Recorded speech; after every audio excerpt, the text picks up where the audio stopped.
welcome to this week's episode of I Was Thinking with Robbie McLean. Appreciate you tuning in. Make sure you follow us on all our socials. I'm not going to list them, make sure you follow us. Stay engaged with the show. It is football season. This is big. We've talked a lot of things football on the show, but we have yet to have a football season. So this is very exciting. And that's what this week's episode is about. And we'll kind of have some. I'm excited for football season and what it's going to mean. Excuse me, for the show.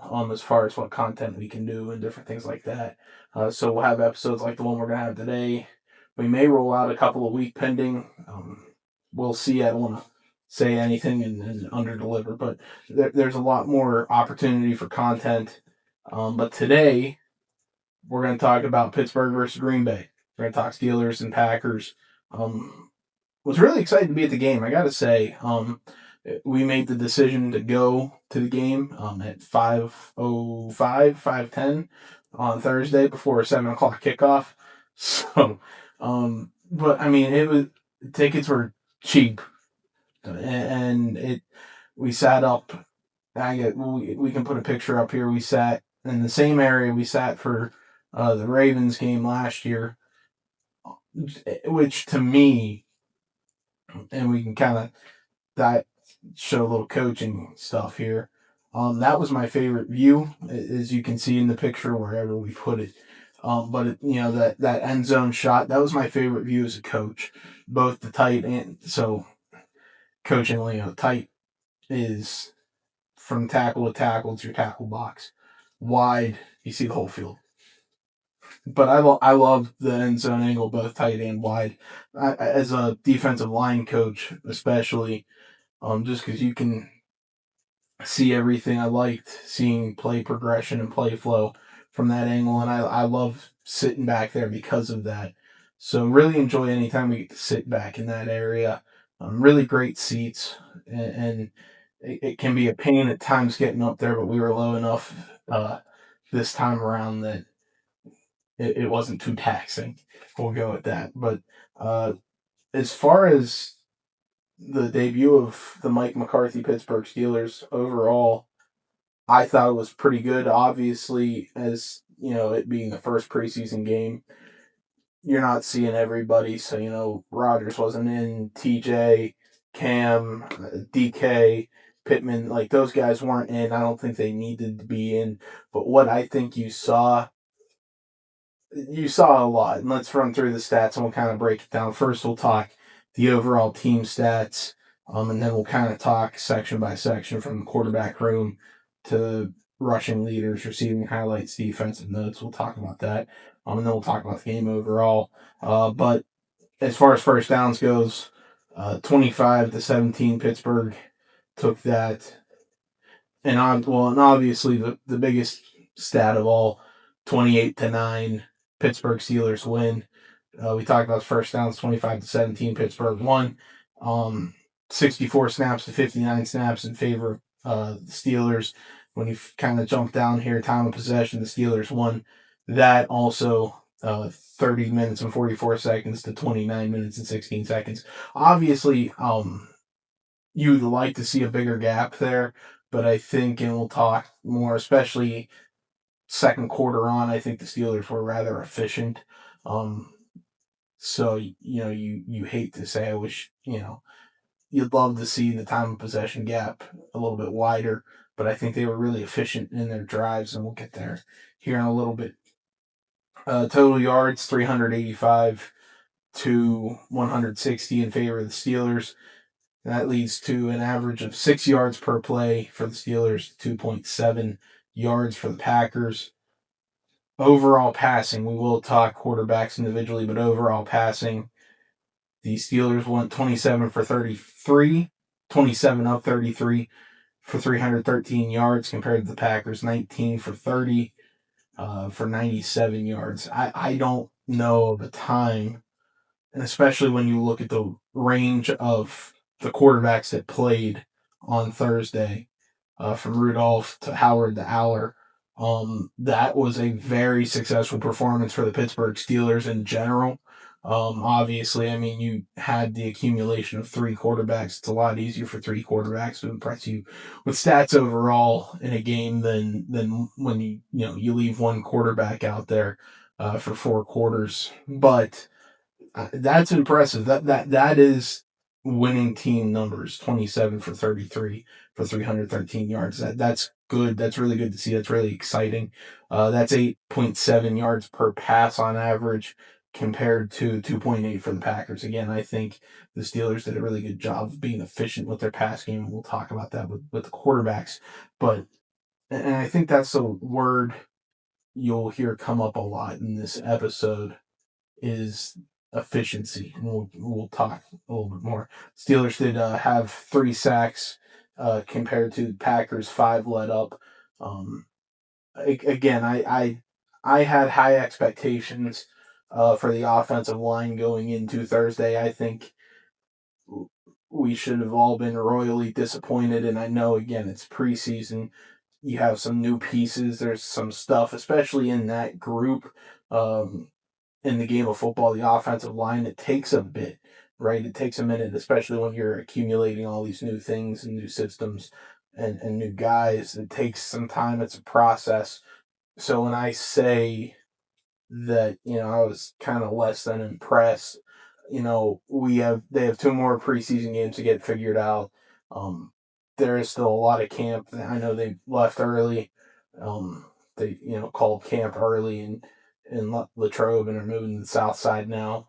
But I just I was disappointed in that. I don't think the quarterbacks had a ton of time to make some decisions, but I think 2 of 3 did a really good job in that regard. So I think for longevity wise, the O line has to get better. 3 sacks is unacceptable. Obviously, it is not as bad as 5, but 3 sacks is not acceptable in a game.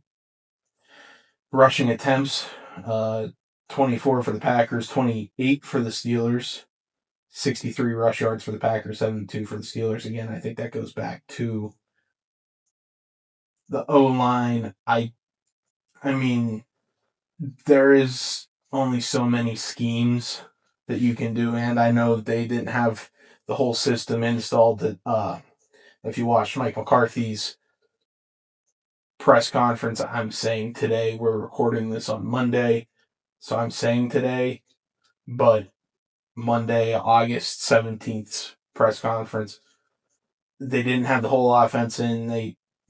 Yesterday, so Sunday the 16th was their last installed practice day. There is only so much you can do with runs, but there isn't either. And I think they should be able to and may be able to get a little bit more creative and a little bit more involved in that run system. They have to get their O-line caught up. I don't think the backs had a ton of opportunity to really navigate within the scheme and to really navigate within the blocking system that they were, playing in. So it's tough to say that 72 yards is horrible because I think they were trying to make chicken salad out of chicken, you fill in the blank. Both teams averaged 2.6 a carry. Not great. I mean, you should target 3 plus and 2.6. So you may say 2.6 isn't bad if you're targeting 3. That's not 3, right? So I think from a back's perspective, the Steelers are in a good situation. I think they need to get, obviously, I've said it, I'm going to continue to say it, the blocking needs to be better. You need to be better up front, and right now they didn't cut it. They did not cut it on Thursday. Still have 2 preseason games to figure it out, but not good enough. They were really good in the red zone. Obviously, an area that was kind of weak-ish last year. 4 for 5 in the red zone. Again, they executed really well when they needed to. They at least in the back half of the quarterback play. The one area, and I think Mike McCarthy has done a really good job of owning up to it and talking about it. I think you have to. Um, the penalties in this game. We'll give the stats and then I'll give my opinion. The Steelers had 11 penalties for 134 yards, and the Packers had 9 for 76 yards. Here's my thing. I think in preseason they're going to be ticky tacky. I remember when we had our in squad scrimmages, which were in college or preseason games, they're ticky tacky plays or ticky tacky calls. They're going to call everything to get it called so that you can't come back in week 2 and say, well, we never saw that call. Well, no, they called it in your scrimmages. So I think going into it, it's going to be ticky tacky, and some of the calls weren't there. I don't think, in particular, I think it was a personal foul on a kickoff or something. I don't think all of the calls were there, but there is a ton of calls that were there. Both in the personal foul category. I think that was horrendous. There was a ton. While there were some iffy, questionable calls, there were some that showed a clear disciplinary issue within the Pittsburgh Steelers. I think on top of that, your executional and fundamental penalties, your holdings, all of that stuff that adds up is there, and it's evident. And you, whether they're right or wrong, you have 11 penalties for 134 yards.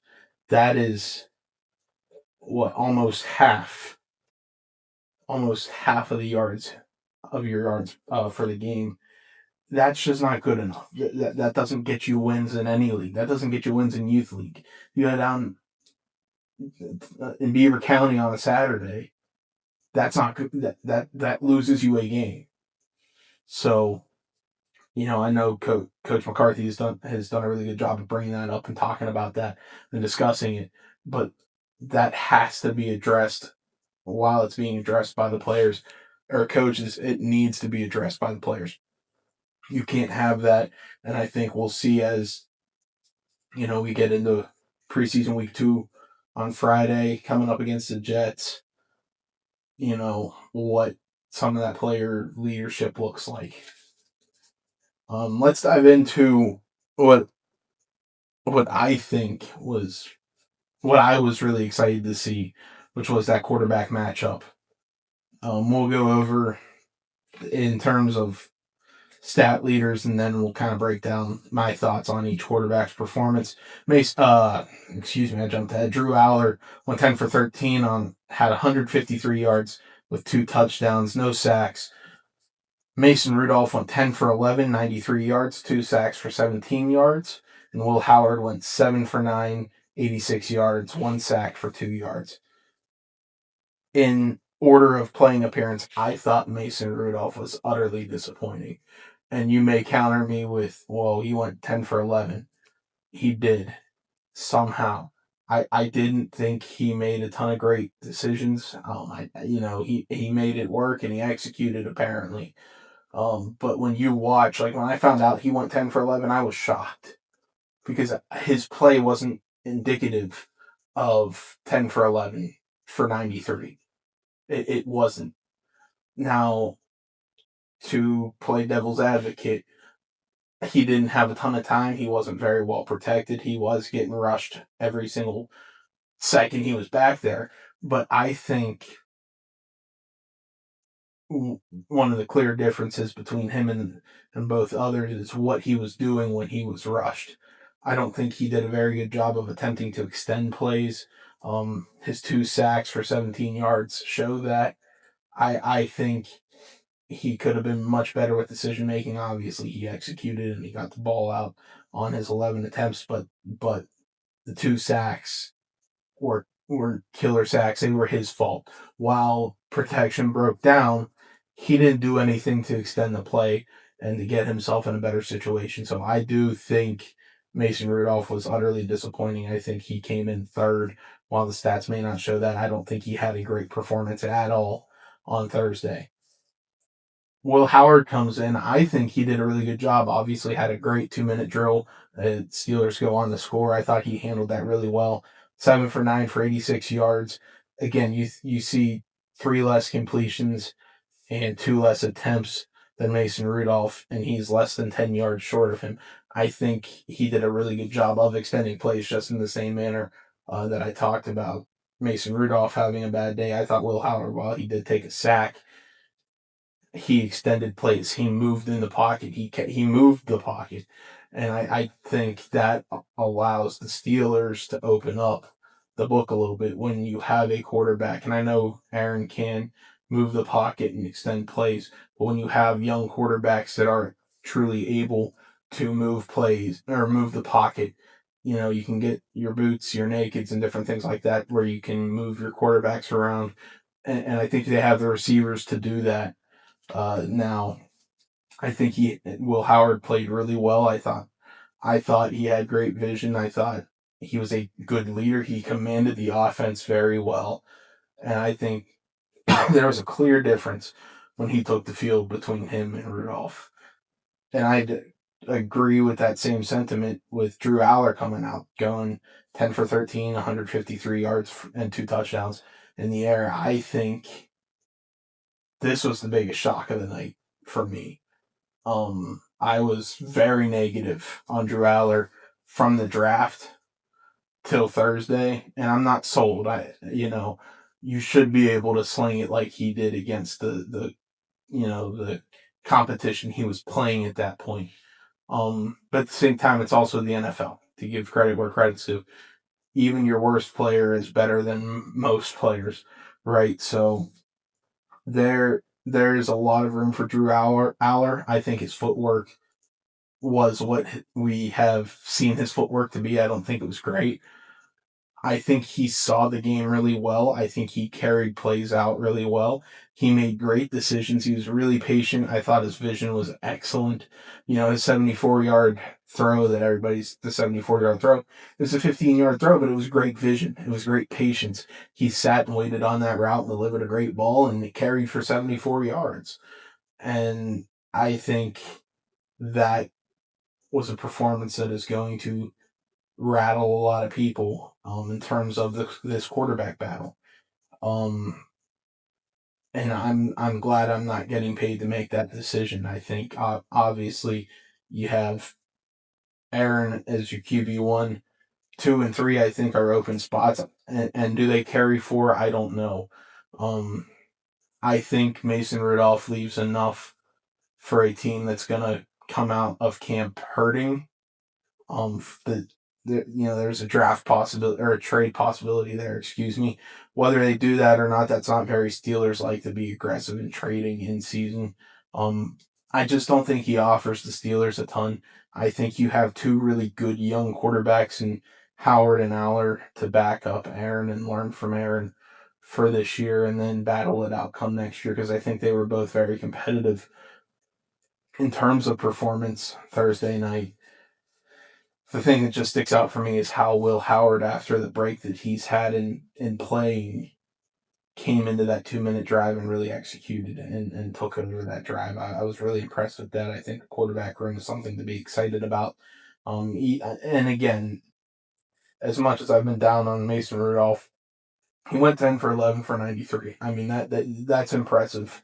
So while I think he left a lot to be desired, I think overall the 4 quarterbacks we have in that room are going to be, it's a competitive quarterback room in the league. I'm excited to see what they do, whether they keep 4 or release 1 and go to 3. And to me, again, I think I've made it evident who I think my 3 are in terms of Rodgers, Howard, and Aller. I'm really excited about that quarterback room. Let's move on to some rushing. Lou Nichols, and we just have two leading rushers. A couple guys had 2-3 carries. I'm not gonna harp on them, but Lou Nichols 10 carries for 36 yards, 3.6 average with an 11 long run, and Eli Heidenreich 9 carries, 21 yards, 2.3 average with a 4-yard long rush. I wanted so bad for Eli Heidenreich to score. I don't know if there's room for him in a 53-man roster. I'm glad I don't have to make that decision because I think the thing that he is balls to the wall when he's out there. I think he played a very hard game. He is playing to earn a roster spot, and I think you can see that in his play. I think he ran the ball really well. Again, I don't think the offensive line gave a lot of room for success both in passing and in the run game. I I'd be excited to see what happens this week. And again, I think Coach McCarthy was talking about it in today's press conference about where certain people are going to play and end up and show up in the offensive line room about between flipping guys left and right. I don't think that's what he's after, and I think that will lead to long-term success for the Steelers. They just have to get to that point where we're comfortable again in being on the left side and being on the right side, and let's go perform and let's go win. I think in the past they've had a lot of flip-flop, and at that level, and it sounds soft and everything, but it is very tough to play that game when you're switching between left and right and you're getting used to being here and now you're here. So yes, while you can make the argument they're getting paid to block, it's different. It is a much different game between the left and the right side. The position becomes so different. The technique becomes different. The approach becomes different. So I do think with having some solid approach, we'll call it, to left side, right side, I think that's going to be good long term for the offensive line, and maybe we'll see that towards the end of camp show some success.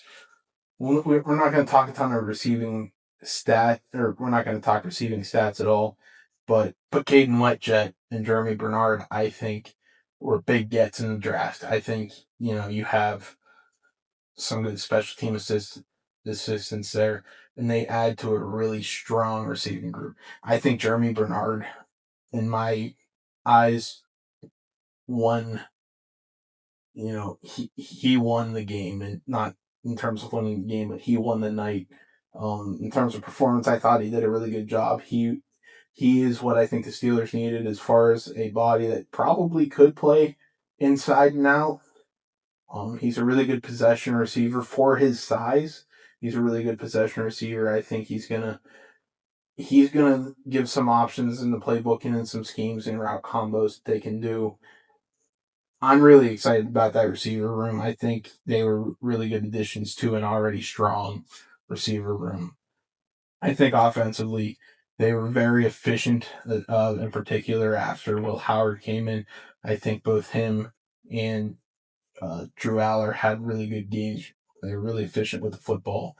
And that's where they kind of played quick, and you saw that in some tempo stuff that they did, obviously in the 2-minute drill, but I think overall as well, they did a really good job of getting to the ball and getting down and getting snaps off and playing an efficient football game. That's something I don't think the Steelers have done very well in the past few years. So that was really nice to see, really excited about what they're going to be able to do now long term with that offense. And I think, aside from some of the play calls early, I was not thrilled with the play calls in the first drive. I thought it was more of the same, your tosses.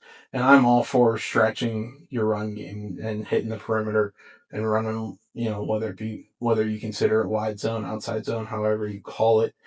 I am a big proponent of stretching the field laterally. I think, you have 53 and a third yards, you need to be able to run with them, or play with them all. So I think that's okay, but the tosses, the basic stuff, it's more of the same. I do think you got out of that and you saw some really good play calling. So really excited to see where they go with that. Defense, I don't have a ton to say. I think they performed really well. Up front, I don't love some of the fronts that they showed and some of the appearance that they gave up front. Some of that concerned me. I just think it leaves a lot of holes open. With that being said, I think they executed it well. The one thing that impressed me was their tackling. I think they tackled really well, especially with the changes that the league put on for camp with, going live and no tackling in practice and stuff like that.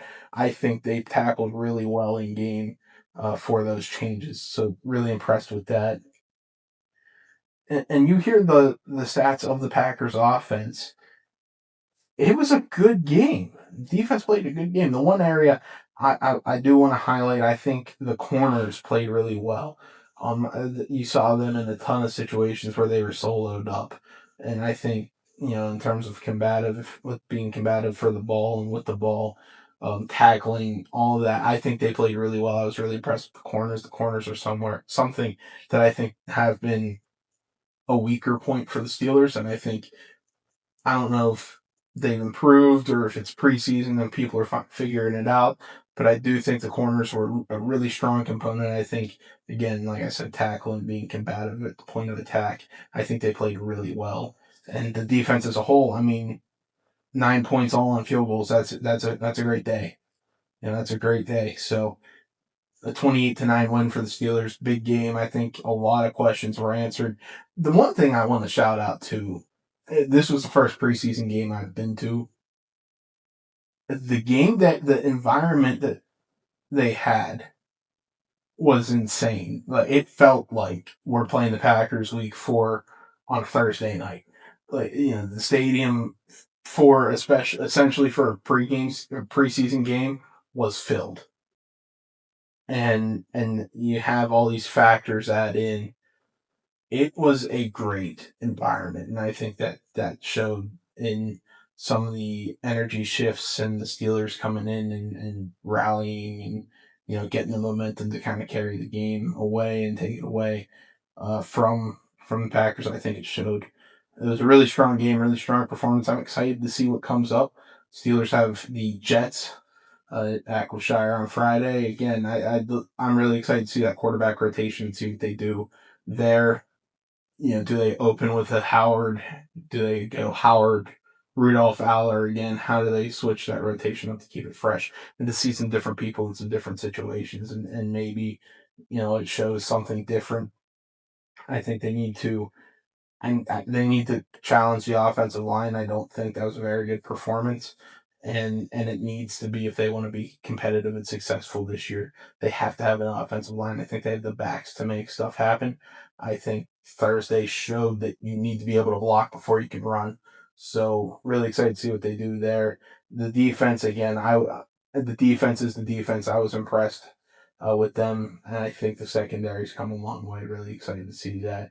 Make sure you tune in next week when we talk about the Friday night matchup with the Jets and we kind of look ahead. I've kind of given up on the Pirates. I know I'm wearing the hat, but I think at this point, unless by some miracle they pull back and we can get to some fall baseball, I think we've seen about the best the Pirates have to offer this year. So really excited for what's coming up. It's football season. It's here. Stay tuned. Stay locked into the show. Appreciate your support. As always, keep thinking. We'll see you next week.